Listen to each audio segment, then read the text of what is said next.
Halos mapatalon si Mira sa gulat ng isang malakas na kalabog ang gumambala sa tahimik na pasilyo ng penthouse floor. Sinundan iyon ng tunog ng pagbasag ng babasagin at kumabog ng mabilis ang kanyang dibdib. Diyos ko, ano yon? Nanlamig ang kanyang mga kamay na mahigpit na nakahawak sa hawakan ng kanyang cart ng panlinis, isang guest sa VIP suite, isang problema. At kapag may problema, laging may napapagalitan. Hindi pwedeng ako yon, pakiusap, hindi ngayon. Napatingin siya sa mumurahing cellphone na nasa bulsa ng kanyang uniforme. Kanina pa niya binabasa-basa ang text message mula sa guro ni Benjo, ang kanyang 7 taong gulang na anak. Ma'am, sira na po ulit ang hearing aid ni Benjo. Hindi na po siya makasunod sa klase. Bumigat ang paghinga ni Mira. Ang hearing aid na yon ang bintana ni Benjo sa mundo ng mga tunog. At ang bintanang yon ay muling nagsara. Saan na naman siya kukuha ng pampaayos? Isang sigaw sa wikang banyaga ang muling umalingaw-ngaw mula sa kwartong may bilang na 208. Nagkatinginan ang 2 room attendant sa labas ng pinto. Parehong takot na pumasok. Huwag kang makialam, Mira. Bulong ng isang bahagi ng kanyang isip. Trabaho mo lang ang gawin mo. Maglinis. Huwag kang mapansin. Pero nang sumilip siya sa bahagyang bukas na pinto, nakita niya ang isang matangkad na dayuhang lalaki, gusot ang buhok at namumula ang mukha sa pag-aalala. Itinuturo nito ang kanyang dibdib, tapos ay iwinawas-iwas ang mga kamay sa paligid, tila may hinahanap na napakahalaga. Hindi siya maintindihan ng mga staff. Nakaramdam ng awa si Mira. Nakita niya sa mga mata ng lalaki ang parehong pagkataranta na nakikita niya kung minsan kay Benjo kapag hindi nito maipahayag ang kanyang sarili. Sa isang iglap, binitawan niya ang kanyang cart. "Excuse me, ma'am, sir," mahinang sabi niya sa mga kasamahan at dahan-dahan siyang pumasok sa magulong silid. Nabasag na plorera sa sahig, mga nagkalat na unan sa kama. Lahat ng mata ay napunta sa kanya, isang hamak na tagalinis sa gitna ng gulo. Tumingin sa kanya ang dayuhang lalaki, kunot ang noo. Huminga ng malalim si Mira, itinaas ang kanyang mga kamay at dahan-dahang gumawa ng isang senyas na natutunan niya mula sa mga librong hiniram niya sa public library. Ang senyas para sa tulong, natigilan ang lalaki. Ang galit sa mukha nito ay napalitan ng pagtataka. Tumango ito ng dahan-dahan, gamit ang mga simpleng sign language at maraming pag-arte. Naintindihan ni Mira ang problema. May nawawala. Isang bagay na maliit. Isang bagay na isinusuot sa leeg. Pinakalma niya ang lalaki gamit ang senyas na kalma at hanapin. Nagsimula siyang maghanap kasama nito. Sa ilalim ng kama, sa likod ng mga kurtina, sa loob ng mga drawer. At doon, sa ilalim ng makapal na carpet malapit sa kama, may kumislap. Isang gintong locket. Maingat niya itong dinampot at iniabot sa lalaki. Halos mapaluha ito sa tuwa. Mabilis niyang kinuha iyon at sa panginginig ng mga kamay, binuksan niya ang locket. Sa loob, naroon ang isang maliit na ukit. Isang simbolo na tila pamilyar kay Mira. Isa itong senyas, ang senyas para sa I love you, sa sign language. Nanginig ang labi ng lalaki. Tumingin ito kay Mira at sa unang pagkakataon, nakita ni Mira ang isang nangiti. Isang nanggiti ng pasasalamat, halo ang relief at kaunting lungkot. Ginawa ng dayuhan ang senyas na, "Salamat," sa kanya. Malumanay. Tumangulang si Mira, bahagyang napangiti. Isang kurot ng saya ang naramdaman niya sa puso. Kahit paano, nakatulong siya. At para sa isang sandali, nawala ang bigat ng kanyang mga problema. "Salamat," sabi ng lalaki, na tila nahihirapang bigkasin ang salita. "Maraming salamat, miss." Nang handa na si Mira na umalis, pakiramdam niya ay may nakatingin sa kanya. Lumingon siya at nakita niya ang mga CCTV camera na nakatutok sa buong kwarto. Nagkaroon siya ng kutob na ang bawat galaw niya ay naitala. Bumalik siya sa kanyang cart, ang ngiti sa labi ay bahagyang kumupas. Paniguradong may makakapansin sa kanyang paglabag sa protocol. Siguradong may magagalit. Ngunit bago pa niya makumpleto ang pag-iisip na yon, isang matinis na tunog ang umalingaw-ngaw mula sa intercom ng seguridad na nakakabit sa dingding malapit sa kanyang cart. Room 108, janitorial staff.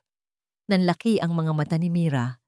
Lumingon ang dalawa niyang kasamahan na ngayoy mas nanginginig pa sa takot kaysa kanina. Room 108 janitorial staff, report to the CEO's office, immediately. Tumindig ang lahat ng balahibo ni Mira. Ang pulso niya ay kumabog ng ubod bilis. CEO's office? Eto na. Wala na siyang trabaho. Paano na si Benjo? Paano na ang kanyang magiging anak? Pakiramdam niya, bumagsak ang buong mundo sa kanyang mga balikat. Ang marangyang opisina ni Adrian Velasco ay sumasalamin sa kanyang katayuan. Malawak, malinis, at may makapangyarihang presensya.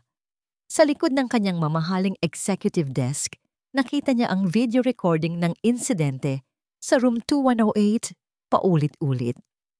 Ang mukha ni Mira na punong-puno ng pag-aalala, ang kanyang mga kamay na gumagawa ng mga senyas na may matinding habag. Hindi niya inasahan ang ganoong klaseng empathy mula sa isang staff na nasa pinakamababang posisyon. Mas lalo siyang namangha sa kakayahan nitong makipag-ugnayan sa isang galit na dayuhan na walang makaintindi. Naramdaman niya ang isang kurot sa kanyang puso, isang kirot na matagal nang nabaon sa limot. Isang larawan sa kanyang desk ang kanyang tinitigan, isang batang babaeng nakangiti, may maputing buhok at mga matang puno ng buhay. Ang kanyang nakababatang kapatid na si Lara. Bingi rin si Lara. Kung sana, bulong niya, ang mga mata ay nakapako sa larawan. Kung sana ay mas pinili niyang maglaan ng oras upang matuto ng sign language noon, sa halip na laging nakatutok sa pag-aaral at sa paghahanda sa pagiging CEO. Kung sana ay mas naintindihan niya ang mundo ni Lara. Hindi ito isang pagkakamali. Ito ay isang pagkukulang. At ngayon, nakikita niya ang isang bahagi ng pagkakataong makabawi. Isang katok sa pinto ang nagpabalik sa kanya sa realidad. Pasok! Anya, ang kanyang boses ay kalmado at autoritatibo. Pumasok si Mira. Ang kanyang mga kamay ay magkasalikop sa harap. Ang kanyang mga mata ay nakatingin sa sahig. Halatang takot na takot. Ang kanyang buong pagkatao ay sumisigaw ng paumanhin. Maupo ka, Miss Santos, sabi ni Adrian. Tinuro ang silya sa harap ng kanyang desk. Dahan-dahang umupo si Mira na tila nag-aalangan. Mira, tama ba? Tanong ni Adrian. Ang kanyang tinig ay hindi galit, ngunit may bahid ng pag-uusisa. Opo, sir. Halos pabulong na sagot ni Mira. Napanood ko ang ginawa mo sa room 2108, diretsong sabi ni Adrian. Walang emosyon sa kanyang boses. Naramdaman ni Mira ang pamumula ng kanyang mukha. Papasensya na po, sir. Alam ko pong hindi ko dapat ginawa iyon. Pero, itinaas ni Adrian ang kanyang kamay. Hindi mo dapat ginawa? Ang pagtulong sa isang guest na nasa matinding distress, ang paggamit ng isang kakaibang kakayahan upang maiugnay ang hotel sa aming mga customer? Nagulat si Mira sa kanyang mga salita. Hindi ito ang reaksyon na kanyang inaasahan. Paano mo natutunan ang sign language, Mira? Tanong ni Adrian. Ang kanyang tingin ay matalim. Bumuntong hininga si Mira. May anak po ako, sir. Si Benjo. Bingi po siya. Sa pagbanggit sa pangalan ni Benjo, may kakaibang lambot na lumitaw sa mukha ni Adrian. Ito ay isang mabilis na pagbabago, ngunit sapat para mapansin ni Mira. Siya ang nagturo sa akin. Gusto ko po kasing maintindihan ang mundo niya. Gusto ko po siyang makarinig kahit sa pamamagitan ko. Nagsisimula ng manggilid ang luha sa kanyang mga mata. Tumahimik si Adrian. Pinagmasdan niya ang babae sa harap niya. Ang kanyang payat na pangangatawan, ang bilog sa ilalim ng kanyang mga mata, ang matinding pagmamahal na nakikita niya sa kanyang sinabi tungkol sa kanyang anak. May isang bahagi sa kanya ang nakakaintindi. Ang pakiramdam ng kawalan ng kapangyarihan sa harap ng kapansanan ng isang mahal sa buhay. Mira, sabi ni Adrian, ang kanyang tinig ay mas malumanay ngayon. Ang Mr. Harrison na tinulungan mo ay isa sa pinakamahalagang investor namin. Napakahalaga ng kontrata sa kanya. Nanlaki ang mga mata ni Mira. Hindi niya alam iyon. Dahil sa ginawa mo, mukhang mas pabor sa amin ang desisyon niya. Patuloy ni Adrian. Kaya bilang pasasalamat, bibigyan kita ng bonus. Po, hindi makapaniwalang tanong ni Mira. Ano mang halaga na gusto mo? Sabi ni Adrian. Napayuko si Mira. Nag-iisip ang bonus, ang pera, ang pampaayos ng hearing aid ni Benjo. Pero, Sir, sabi niya dahan-dahan, kung pwede po, baka pwede po bang advance na lang po sa sweldo ko? Pampaayos lang po ng hearing aid ni Benjo. Kasi po, baka po masyado akong mapansin. Baka po may magalit. Ang takot sa intriga at gulo ay mas matimbang kaysa sa bonus. Tinitigan siya ni Adrian. Nagulat siya sa pagtanggi nito sa pera. Ibang klase ito.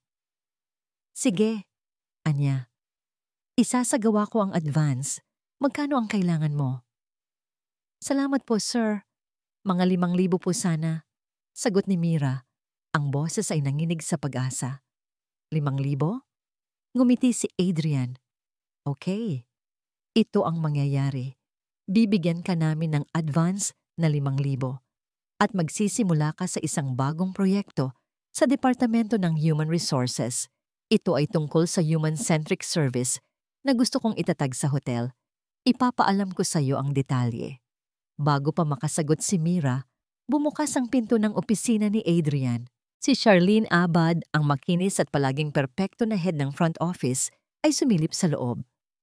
Oh, Sir Adrian, sabi ni Charlene, ang kanyang nanangiti ay parang napilitan. Hindi ko po alam na may bisita kayo. Sorry po sa abala. Nakita ni Mira ang biglang paglamig ng nangiti ni Charlene nang makita siya doon. Isang titig na matalim na tila may libong hindi nasabing salita. Ang kanyang mga mata ay kumislap sa inggit. Miss Abad, sabi ni Adrian, ang kanyang boses ay bumalik sa formal na tono. Nakikipag-usap lang ako kay Miss Santos tungkol sa isang bagong proyekto. Kung may kailangan ka, bumalik ka na lang mamaya. Ah, ganun po ba? Sabi ni Charlene. Ang kanyang ngiti ay lalong lumawak, ngunit hindi umabot sa kanyang mga mata. Sige po, sir. May urgent lang po akong kailangan i-confirm para sa next week's investors meeting. Importante po yan. Ngumiti si Adrian. Sige, Miss Abad, hindi ka na mapipigilan. Pagkaalis ni Charlene, bumalik ang tingin ni Adrian kay Mira. Ngumiti ito. At sa pagkakataong yon, parang may kung anong liwanag ang pumasok sa kanyang mga mata. Mira, sabi niya, huwag kang mag-alala sa sinasabi ng ibang tao. Ang mahalaga ay ang ginagawa mo. Pero sa labas ng opisina, naramdaman ni Mira ang bigat ng tingin ni Charlene. Hindi ito matatapos sa ngiti at mabubuting salita. Alam niya, ang 10,000 pisong advance na ibinigay ni Adrian ay tila isang malaking halaga para kay Mira. Hindi siya humingi ng 10, ngunit 10 ang kanyang natanggap. Ang nangiti ni Benjo nang maging malinaw muli, ang tunog sa kanyang tainga ay higit pa sa anumang bonus na maibibigay ng hotel. Ang pagmamahal ng kanyang anak, ang tangi niyang kayamanan, at ang pagmamahal na yon ay sapat na para burahin ang pagod at takot na dala ng araw. Salamat, Mama, wika ni Benjo na nakangiti ng malapad habang nakikinig sa paborito niyang cartoon. Walang anuman, anak, sabi ni Mira. Hinaplos ang buhok ni Benjo. Ang pamilya niya ang dahilan, kaya siya lumalaban. Kaya siya nagtitiis. Ngunit ang saya ay panandalian lamang. Habang naglalakad siya sa pasilyo ng hotel kinabukasan, naramdaman niya ang kakaibang mga tingin. Ang mga bulungan na tila nakasunod sa kanya. Siya raw yung pinag-uusapan. Kaya pala biglang umakyat. Naku, malakas siguro ang kapit kay Sir Adrian. Alam ni Mira na si Charlene ang may pakana nito. Ang matalim na tingin ng ginang kahapon ay malinaw na babala. Ang mga bulungan ay kurot sa kanyang puso, kumpirmasyon sa kanyang kinatatakutan na ang pagiging napansin ay may kaakibat na kapalit. Nagsimula ang bagong proyekto ni Mira. Sa halip na maglinis, inutusan siyang tulungan si Charlene sa pag-oorganisa ng mga event para sa hotel, lalo na para sa mga guests na may special needs. Isang araw, inutusan siya ni Charlene na ayusin ang mga dekorasyon sa gilid ng swimming pool para sa isang espesyal na kaganapan.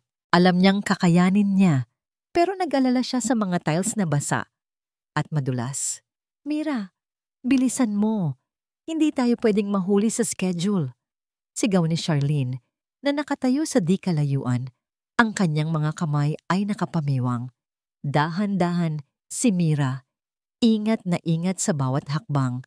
Mahigpit niyang hinawakan ang kanyang tiyan. Ang kanyang baby, hindi siya pwedeng madisgrasya. Isang matalas na pagdulas ang biglang sumakit sa kanyang paa. Aray! Bulong niya, nawalan ng balanse. Ang mga dekorasyon sa kanyang kamay ay lumipad sa hangin. Naramdaman niya ang malamig na tubig ng pool na unti-unting lumalapit. Naramdaman niyang may humawak sa kanyang braso. Ayos ka lang, Mira? Tanong ng isang kasamahan niya, si Aling Nena, na mabilis na nakahawak sa kanya. Salamat, Aling Nena, sabi ni Mira. Ang puso ay kumakabog. Muntik na ako. Mula sa itaas ng balkonahe, tahimik na pinapanood ni Adrian ang lahat. Nakita niya ang halos pagkadulas ni Mira, ang mabilis na pag-abot ni Aling Nena. At nakita niya ang ngiti ni Charlene, isang ngiti ng pagtatagumpay. Naglakad pababa si Adrian, ang kanyang muka ay seryoso. Miss Abad, tawag niya. Ang kanyang boses ay malamig. May problema ba sa supervision mo? Bakit hinayaan mong mangyari ito? Napalingon si Charlene. Ang kanyang ngiti ay biglang nawala. Sir Adrian, wala po akong alam. Siguro po ay hindi lang talaga maingat si Mira. Alam niyo naman po, minsan kailangan talaga natin ng mas mabilis at mas epektibong tao sa gawaing ito. Tinitigan ni Adrian si Charlene.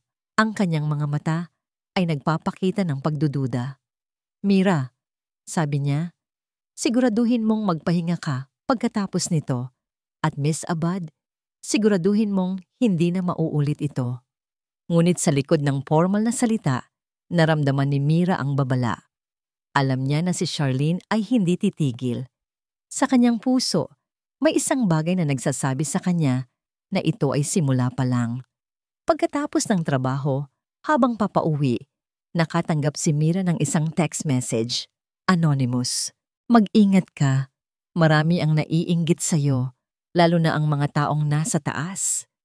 Kinabahan si Mira. Sino ang nagpadala nito? Ito ba ay galing kay Charlene? O may iba pa? Naramdaman niya ang bigat ng mundo sa kanyang tiyan. Hindi lamang ang kanyang sarili ang kanyang dapat ipagtanggol, kundi pati na rin ang dalawang buhay na nasa ilalim ng kanyang pangangalaga. Ang kanyang anak at ang kanyang sanggol na nasa sinapupunan. Hindi pa man natatapos ang araw, natanggap na ni Adrian ang email. Walang pangalan ang nagpadala, ngunit ang nilalaman ay klaro, puro paninira laban kay Mira. Napakalakas ng kapit, ginagamit ang anak, napakababang uri. Ang bawat salita ay parang isang patalim na tumatama. Hindi lamang kay Mira, kundi pati na rin sa alaala ni Lara. Hindi ito ordinaryong intriga sa opisina. Ito ay mas personal, mas malalim. Napakuyom ang kanyang kamao. Hindi niya hahayaang may gumawa ng ganoon sa isang taong may busilak na puso. Hindi niya hahayaang maulit ang nangyari kay Lara, ang mga bulungan at pag-iisip ng ibang tao na hindi nakakaintindi. Ngunit ang isipin na si Mira ay makakaranas ng ganoong klaseng pagtrato ay nagdulot ng isang hindi pamilyar na damdamin sa kanya. Galit, ngunit may halong pag-aalala.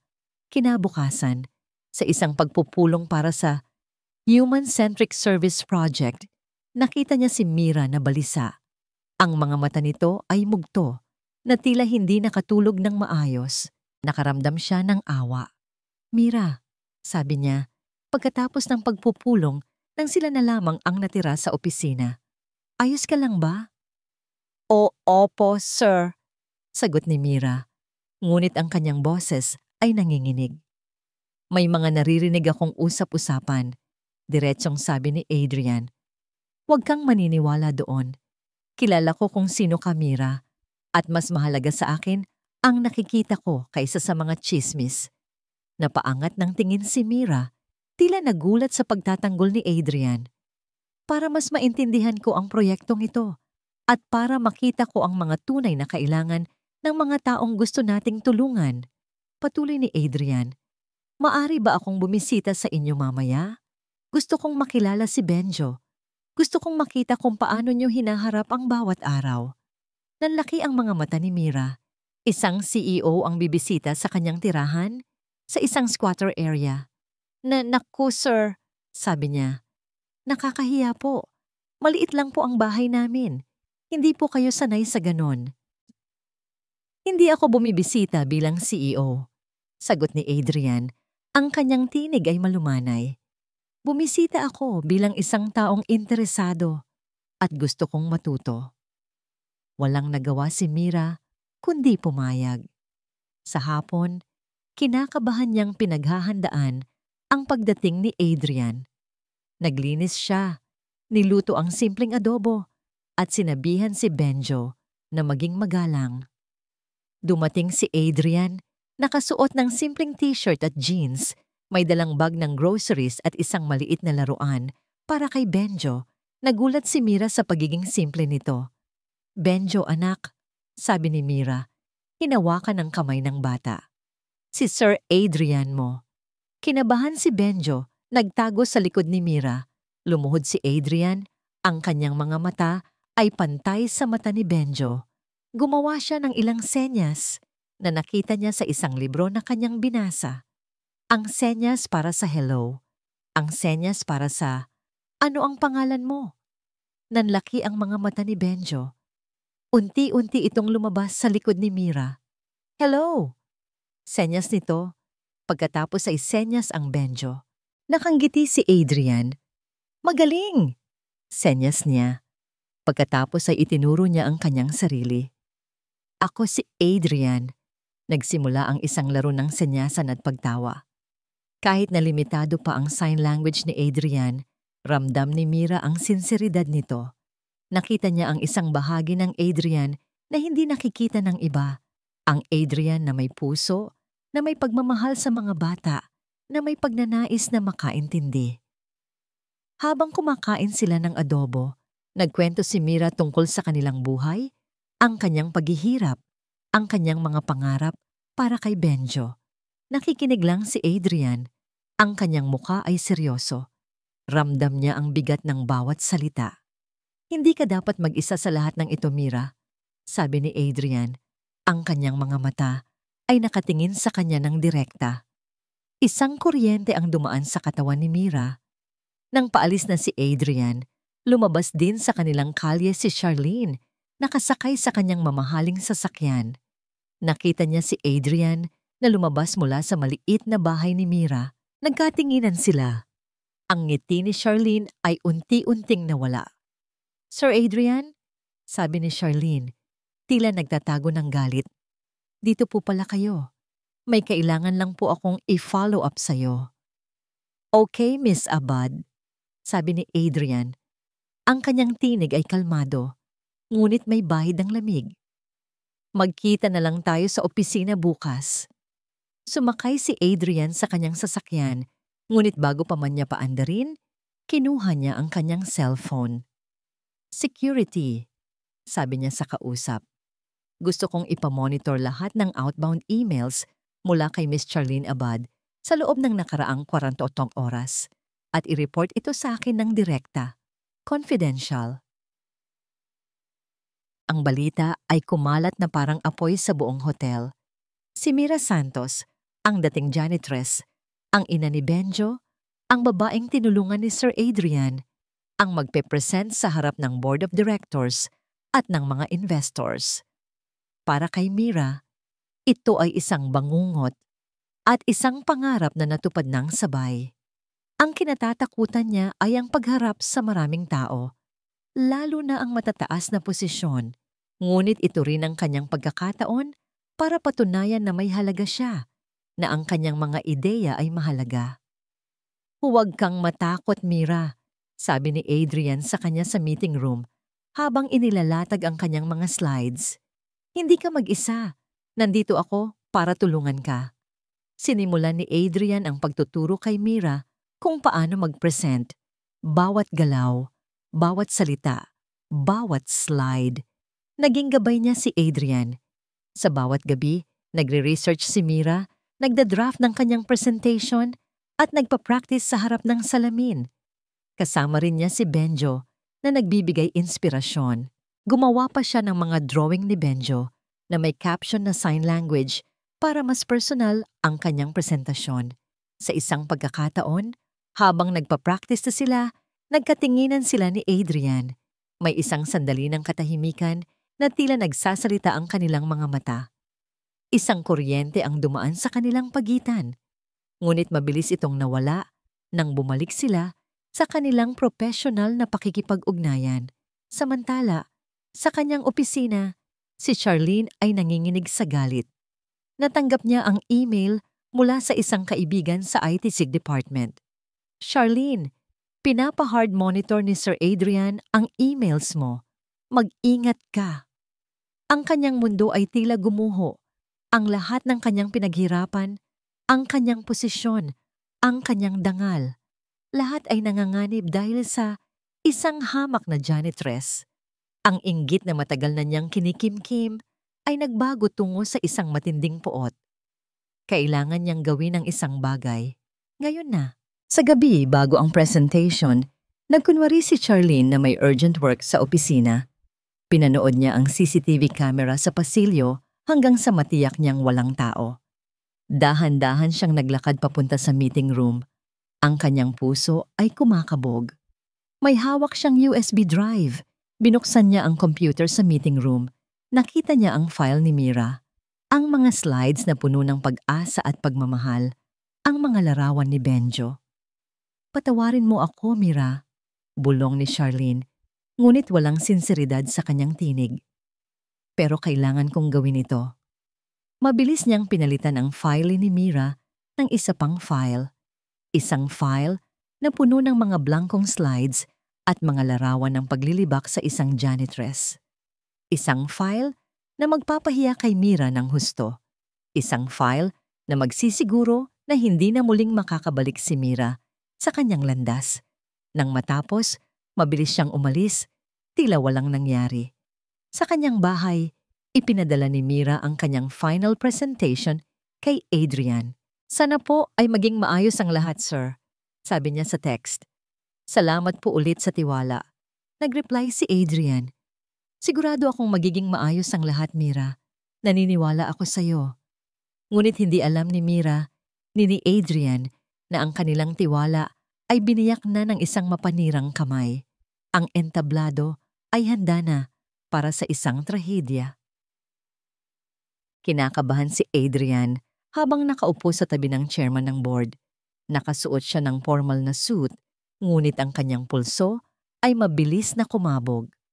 Ito ang pinakamahalagang presentasyon ng taon, hindi lamang para sa hotel, kundi para na rin sa kanya. Ang buong kinabukasan ng Human-Centric Service Project ay nakasalalay dito.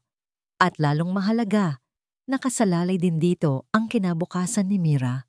Puno ang conference room ng mga board members, mayayamang investors, at mga piling opisyal ng hotel. Naroon si Mr. Harrison, ang pinakamahalagang investor na nakaupo sa gitna. Ang kanyang mukha ay seryoso. At naroon din si Charlene Abad, nakangiti. Tila walang bahid ng pag-aalala. Pumasok si Mira, nakasuot ng isang simpleng dress na hiniram niya sa isang kaibigan. Ang kanyang buhok ay nakatali ng maayos at may bahagyang make-up. Maganda siya. sa simple at natural niyang paraan. Ngunit nakita ni Adrian ang kaba sa kanyang mga mata. Ang kanyang mga kamay ay bahagyang nanginginig. Ngumiti si Adrian sa kanya. Isang ngiti na sinubukang magbigay ng lakas. Tumango si Mira, huminga ng malalim, at lumakad patungo sa podium. Magandang umaga po sa inyong lahat.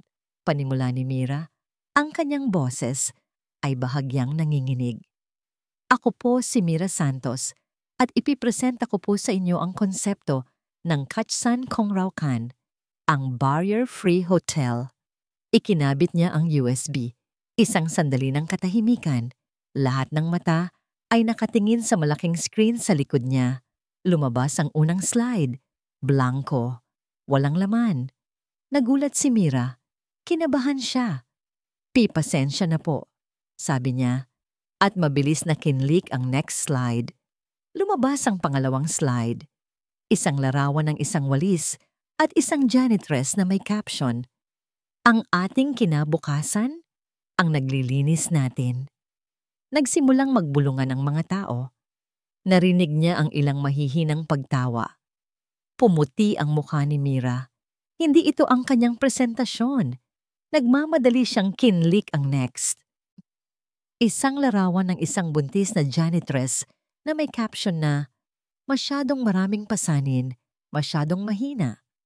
Nagsimulang magalit si Adrian. Ano ang nangyayari? Tiningnan niya si Charlene at nakita niya ang isang bahagyang nangiti sa labi nito. Isang nangiti ng pagtatagumpay. Hindi ko po alam kung bakit ito ang lumalabas. Sabi ni Mira, ang kanyang boses ay halos maluha-luha. Hindi po ito ang aking presentation. Tumayo si Charlene. Siguro po ay masyadong mabigat ang trabahong ito para kay Mira, Sir Adrian. Sabi niya, ang kanyang tinig ay puno ng pag-aalala. Alam naman po nating hindi angkop ang posisyon na ito para sa kanya. Umugong ang bulungan sa buong silid. Naramdaman ni Mira ang bigat ng lahat ng tingin. Ang kahihiyan, ang pagkabigo. Tiningnan niya si Adrian at nakita niya ang pagkabigla at pagkadismaya sa mga mata nito. Akala niya ay kakampi niya si Adrian. Ngayon, pakiramdam niya ay nag-iisa siya. Nagsimulang bumaluktot ang kanyang tiyan. Isang matalas na sakit ang biglang sumaksak sa kanya. Napakapit siya sa podium. Aaray! Bulong niya. Ang kanyang mga kamay ay dumapos sa kanyang tiyan. Ang kanyang mga mata ay nanlaki. Hindi ito ang normal na sakit. Ito ay mas matindi. Naramdaman niya ang init na bumaba sa kanyang hita. Pagkatapos ay nakita niya ang dugo. Napaigtad si Adrian. Mira! Sigaw niya at tumayo. Nagulantang ang buong conference room. Isang buntis na babae ang nagluha. Tumawag kayo ng ambulansya! Sigaw ni Adrian. Mabilis na lumapit kay Mira. Ngunit bago pa man siya makarating, nakita niya si Benjo na tumatakbo papunta sa entablado. Hindi alam ni Adrian na pinayagan pala ni Charlene si Benjo na pumasok sa backroom. Nakita ni Benjo ang ina na nakahawak sa tiyan. Ang kanyang muka ay puno ng sakit. Mama! Senyas ni Benjo. Ang kanyang mga mata ay puno ng luha. Nakahawak sa tiyan, lumuhod si Mira. Ang sakit ay nagpapawi sa kanyang huling lakas. Ngunit nang makita niya ang mukha ni Benjo, ang kanyang anak, na takot, may isang kakaibang lakas ang bumalik sa kanya. Hinawakan niya ang kamay ni Benjo. Ang lahat ay nagulantang sa gulo. Ngunit sa gitna ng gulo, may isang desisyon si Mira. Ang matinding sakit ay lumukob sa buong katawan ni Mira. Ang bawat pagbalikot ng kanyang tiyan ay tila isang matalim na balaraw na tumatagos sa kanya. Naramdaman niya ang pamamasa ng kanyang damit at alam niyang hindi lang iyon ang dugo, ang kanyang sanggol, ang kanyang anak. Kailangan natin siyang dalhin sa ospital. Sigaw ng isang nurse na mabilis na lumapit sa entablado. May dala itong stretcher. Ngunit nang makita ni Mira ang luha sa mga mata ni Benjo, ang kanyang munting anak na tumatakbo patungo sa kanya, ang lahat ng sakit ay tila nawalan ng saysay. Hindi siya pwedeng magpakita ng kahinaan sa harap ng kanyang anak. Hindi siya pwedeng sumuko. Mama! Senyas ni Benjo. Ang kanyang boses ay tila naririnig ni Mira sa kanyang puso. Kahit na wala siyang naririnig, inabot ni Mira ang kamay ni Benjo, mahigpit na hinawakan.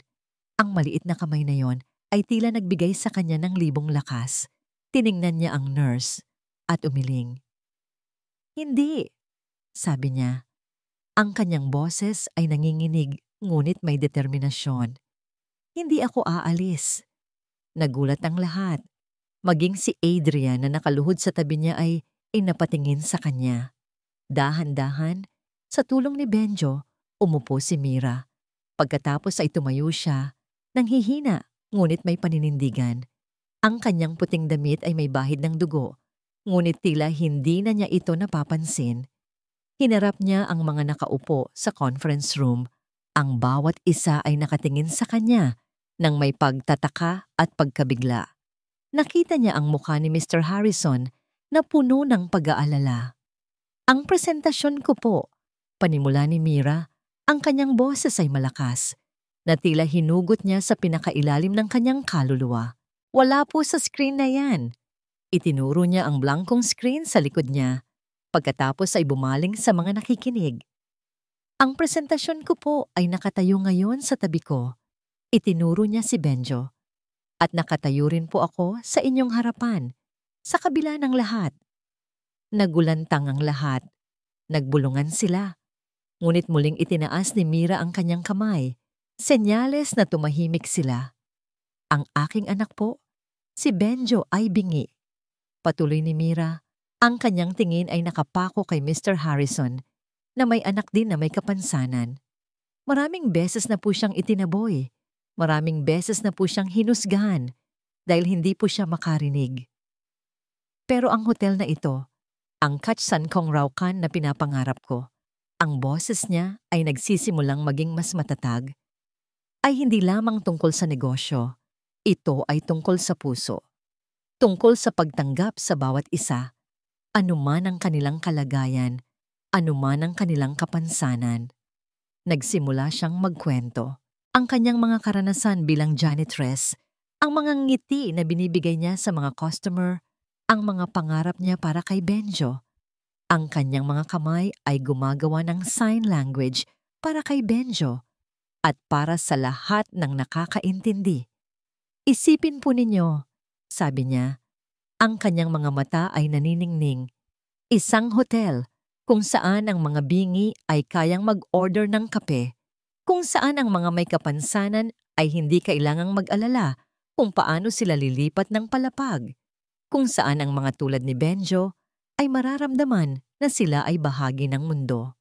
Ang buong conference room ay tahimik. Wala ni isang bulong. Lahat ng mata ay nakatingin kay Mira. Ang kanilang mga puso ay tila naantig ng kanyang bawat salita. Nakita ni Adrian ang mga luha sa mga mata ni Mr. Harrison. Ang tunay na serbisyo po, sabi ni Mira, ang kanyang boses ay naging malinaw at buo, ay hindi lamang sa pagbibigay ng pangangailangan.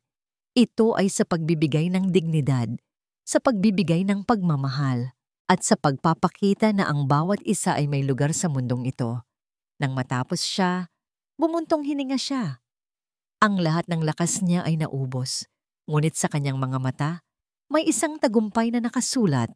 Isang palakpak ang nagsimula, isang mabagal, ngunit malakas na palakpak mula kay Mr. Harrison. Unti-unting kumalat ang palakpak sa buong silid, hanggang sa umalingaw-ngaw ang malakas na paghanga. At sa gitna ng palakpak na yon, naramdaman ni Mira ang kanyang paningin na lumalabo. Naramdaman niya ang isang kamay na humawak sa kanya, si Adrian. Mira, sabi ni Adrian. Ang kanyang boses ay puno ng pag-aalala. Ayos ka lang ba? Hindi na nakasagot si Mira. Ang sakit ay muling bumalilik. Mas matindi ngayon. Naramdaman niya ang kanyang sarili na bumagsak sa mga bisig ni Adrian. Ang huling nakita niya ay ang mukha ni Benjo, na may ngiti ng paghanga, at ang mukha ni Adrian, na may halo ng pag-aalala. At pagmamahal? Miss Santos? Narinig niyang sabi ni Mr. Shaw. Harrison, ang kanyang boses ay malakas at malinaw. sa gitna ng gulo. Ako ay mag-i-invest, ngunit may isang kondisyon. Kailangan siya ang mamumuno sa proyektong ito. Walang iba. Nagmamadaling sinundan ni Adrian ang stretcher na nagdadala kay Mira. Ang bawat hakbang niya ay puno ng pag-aalala, halo ang matinding galit. Ang kanyang utak ay nagtatrabaho ng mabilis, iniuugnay ang mga nangyari, ang mga paninira, ang halos pagkadulas ni Mira sa pool, at ngayon, ang pagsabotahe sa presentasyon. Isang tao lang ang may kayang gawin ang lahat ng ito. Si Charlene Abad. Habang hinihintay ang balita mula sa emergency room, kinuha ni Adrian ang kanyang cellphone. Ipasa sa akin lahat ng email mula kay Charlene Abad sa nakaraang 2 linggo. Lahat ng security footage sa conference room at sa kanyang opisina kagabi. Ngayon na. Utos niya sa head ng IT at security, ang kanyang boses ay malamig at walang awa. Ilang minuto lang, tumunog ang kanyang cellphone. Isang serye ng mga file ang ipinadala sa kanya. Pinanood niya ang footage. Nakita niya si Charlene na palihim na pumapasok sa conference room. Naglalagay ng USB. Nakita niya ang mga emails, mga paninira kay Mira na ipinadala sa iba't ibang executives. Ang kanyang galit ay umakyat sa pinakamataas na antas. Sino siya para husgahan si Mira? Sino siya para gawin ito sa isang ina?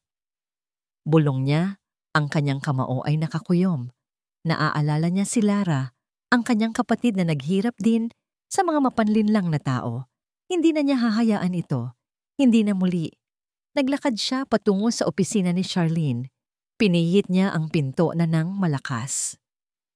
Miss Abad, sabi ni Adrian, ang kanyang boses ay tila yelo. Mayroon tayong pag-uusapan. Nanlaki ang mga mata ni Charlene. Nagulat sa biglaang pagdating ni Adrian. Sir Adrian, may problema po ba? Problema? Ngumisi si Adrian. Ang problema, Miss Abad, ay may nangyaring malaking sabotahe sa presentasyon kanina. At ang problema, Mrs. Abad, ay meron akong ebidensya na ikaw ang may gawa nito. Inilabas ni Adrian ang kanyang tablet at ipinakita ang security footage at ang mga emails. Ang mukha ni Charlene ay pumutla. Ang kanyang mga mata ay nagpakita ng takot, galit at desperation. Hindi po ako, sir. Depensa ni Charlene, ngunit ang kanyang boses ay nanginginig. Binibiktima lang po ako. Talaga? Sabi ni Adrian, ang kanyang tingin ay matalim. Napakagaling mong biktima, Miss Abad.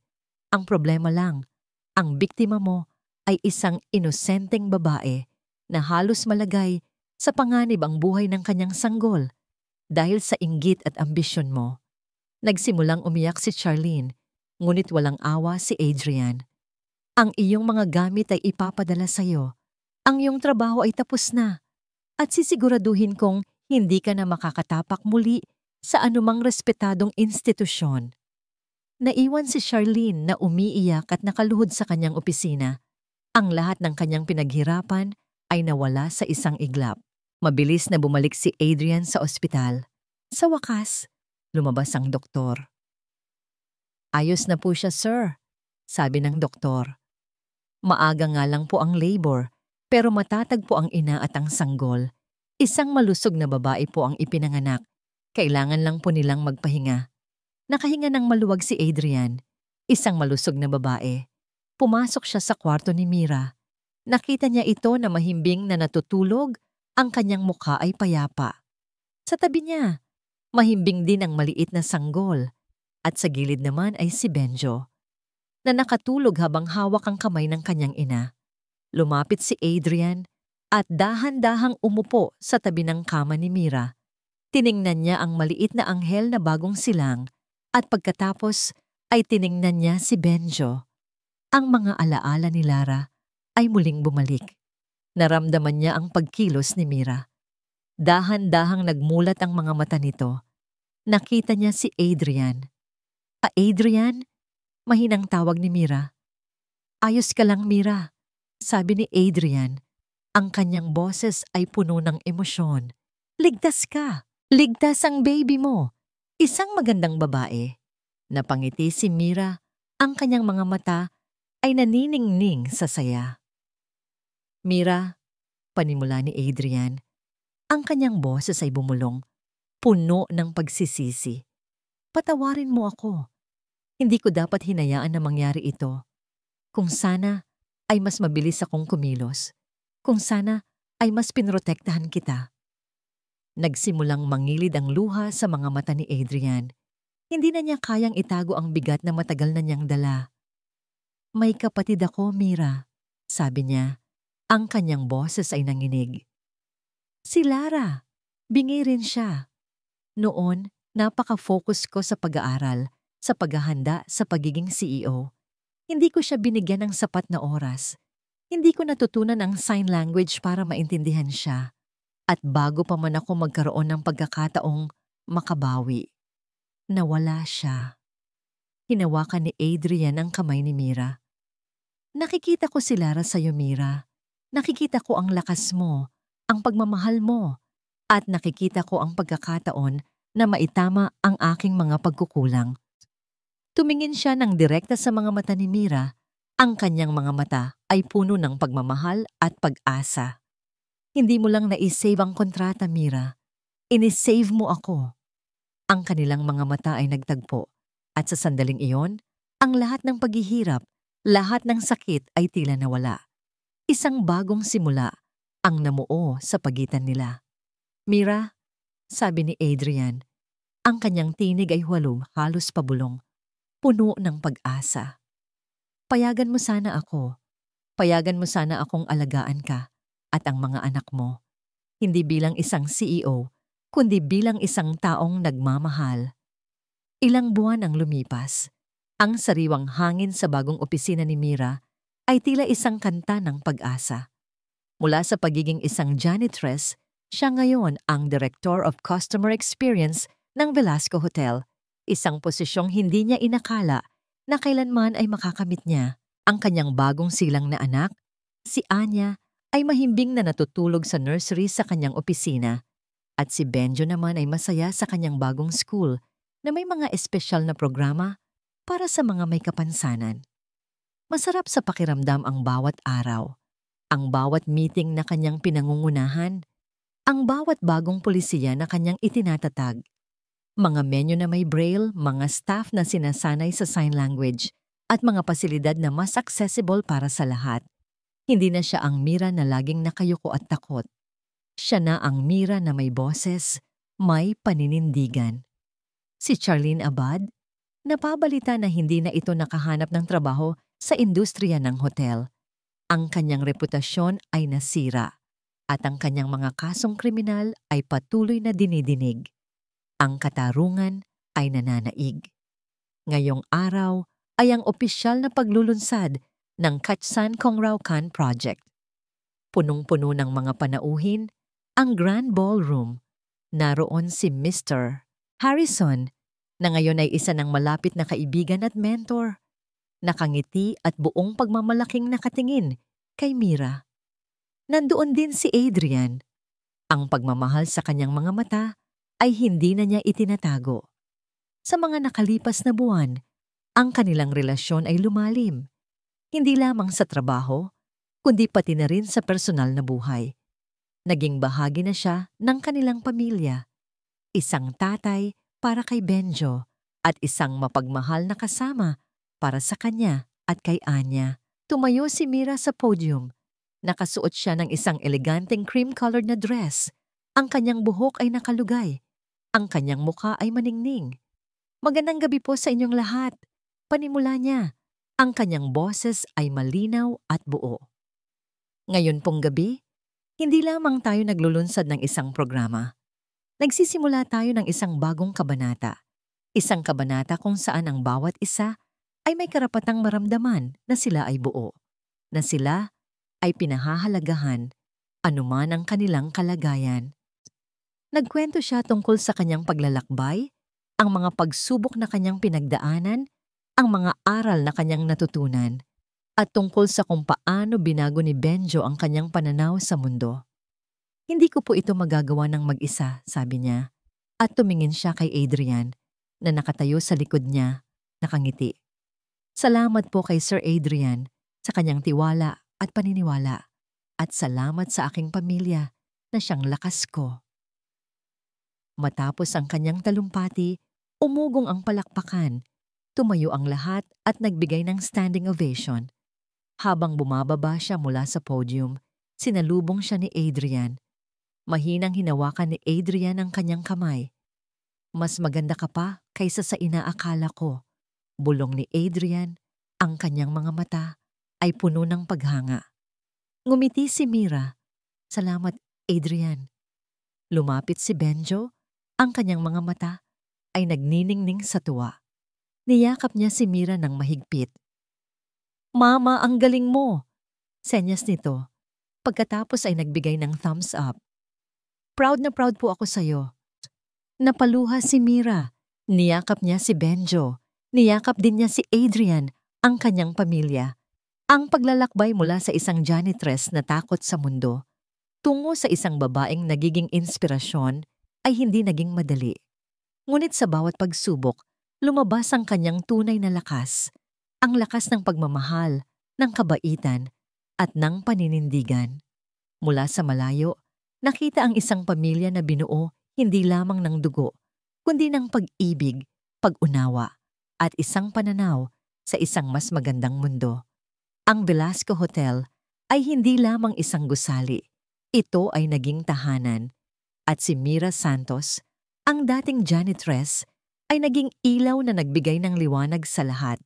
At dito nagtatapos ang kwento ni Mira, Adrian, at ng kanilang pamilya. Isang patunay ng pag-asang matatagpuan sa gitna ng pagsubok. Sa aming mga minamahal na tagapakinig, mula sa kaibuturan ng aming puso, maraming salamat sa inyong pagsubaybay sa bawat kabanata ng buhay ni Mira at Adrian, sa bawat bulong, bawat pagtawa, bawat patak ng luha na inyong narinig. Naway nadama ninyo ang lalim ng kanilang paglalakbay. Bilang inyong manunulat, malaking karangalan ang ibahagi sa inyo ang kwentong ito. Habang isinusulat ko ang bawat linya, naramdaman ko ang bigat ng bawat pasanin ni Mira, ang pait ng bawat pagsubok, at ang ningning ng bawat tagumpay.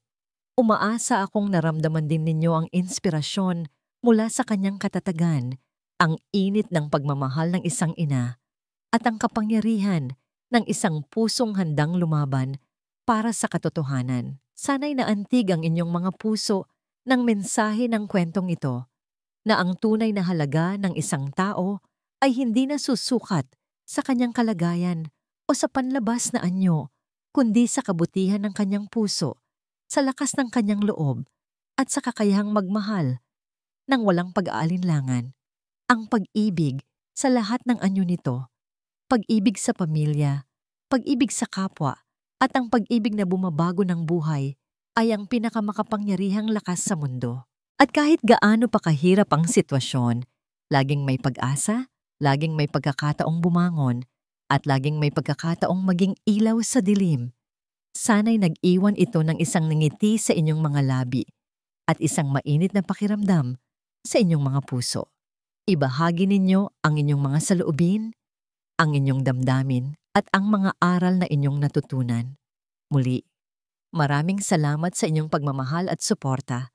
Hanggang sa muli nating pagkikita sa susunod na kwento ng pag-ibig.